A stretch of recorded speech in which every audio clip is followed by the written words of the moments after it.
I was there when the explosion took place, and it's one of the most terrifying. It is the most terrifying thing I've ever experienced. Luckily, I came out uninjured. It was like an earthquake. The windows blew open, and then there's this big loud sound. But I was one of the lucky ones. Almost every single person I know has an injury. Over 150 people were found dead. And just surveying the damage and the aftermath, I toured the city after this took place and walked around. And I mean, no building, no restaurant, no hotel, no storefront was left untouched by this explosion and the pressure that it created across the city.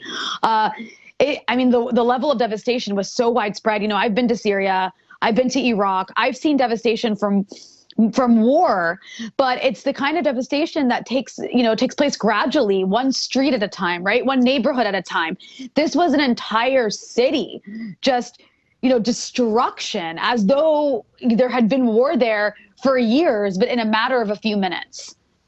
Now, when you look at that devastation and when you look at the video, several angles now, what's your thought about what could possibly have created such an explosion, such an inferno? Well, it seems to be the case. I mean, people close to Hezbollah believe this. Lebanese general security has come to this conclusion. And the more information that comes out, the more it seems that this was a case of just utter incompetence by a completely dysfunctional state, which Lebanon has always been, that left this fertilizer, massive amounts of it, sitting in very improper and dangerous conditions for 6 years until a fire broke out at the port and it exploded.